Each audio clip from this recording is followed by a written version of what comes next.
আসসালামু আলাইকুম প্রিয় দর্শক, সবাই কেমন আছেন? আশা করি সবাই অনেক ভালো আছেন।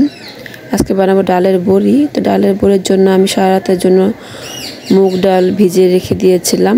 একদম ব্লেন্ডার করে এভাবে মিক্স করে সুন্দর করে বানিয়ে নিলাম, ব্লেন্ডার করে নিয়েছি। আর এখানে চাল কুমড়ো নিয়েছি।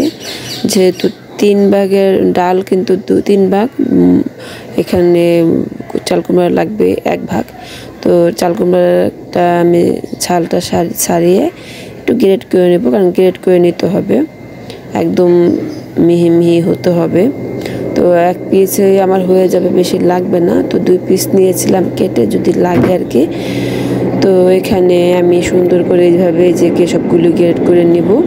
তারপরে চিবিয়ে পানিটা ফেলে দিতে হবে। আর এই ডালের মিশ্রণগুলো সব আমি সুন্দর করে মিক্স করে এখানে নিয়েছি।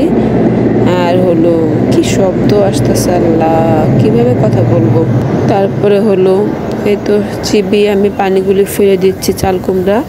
আর চাল কুমড়া কিন্তু এভাবে চিবিয়ে পানি ফেলে দিতে হবে, পানি রাখা যাবে না, তাহলে কিন্তু পাতলা হয়ে যাবে। তো এটা আমি মানে এরকম কখনোই করি না, এই ফার্স্ট টাইম করছি। এই ডালের বড়িগুলি খেতে ভালো লাগে আমার কাছে। যশোরে গিয়ে খেয়েছিলাম ভাবির বাসায়, তো সেখান থেকে শিখে আসছি। বাট এটা আমি জিজ্ঞেস করেছিলাম ভাবি কীভাবে বানাতে, ভাবি বলছে এভাবে বানাতে হয়, সেভাবে আমি করছি আর কি। কতটুকু হয়েছে আমি জানি না। তো এটা আমি আধা ঘন্টা যাবত এভাবে মিক্স করে নিয়েছি, একটু ফুম হবে। এভাবে মিক্স করতে করতে এটা ফুম হবে। চাল কুমড়া ডাল একসাথে, আর কিছুই লাগবে না। অনেকে লবণ হলুদ মরিচ মিক্স করে, তো আমি কিছুই মিক্স করিনি, ফার্স্ট টাইম বানাচ্ছি বলে। তো কেমন হয়েছে, যদি কেউ ডালের বড়ি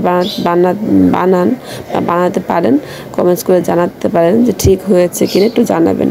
তেমন ফুম হয়ে গেলে তো আমি 2টা এভাবে স্টিলের একটা প্লাস্টিকের 2টা ট্রের মতো নিয়ে নিলাম। তেল মাখিয়ে নিচ্ছি। মারুফাকে বলছি তুমি তেল মাখাও, ও তেল মাখিয়ে নিচ্ছে।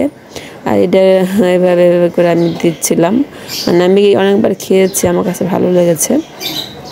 আর কিনে আনতে গেলে অনেক দাম এগুলোর, আর কিনে কিন্তু পোষায় না। এভাবে বানিয়ে নিলে অনেক দিন রেখে খাওয়া যায়।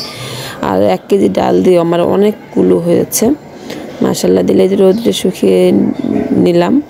আর নেওয়ার পরে দেখেন কত সুন্দর হয়েছে, দেখতে দারুণ, একদম মুচমুচে হয়েছে। তো ঠিকঠাক হয়েছে কিনা যারা বানান তারা একটু কমেন্টস করে জানাবেন, আমি খুশি হব। একদম সুন্দর মতো হয়েছে। এখন আমি ফ্রিজে রেখে দেবো, নর্মাল রেখে দিলে কিন্তু পোকা হয়ে যায় এগুলো। কারণ এর আগে ভাবি আমাকে রেখে দিয়েছিলাম, পোকা হয়ে গিয়েছিলো, এই জন্য আর কি বললাম।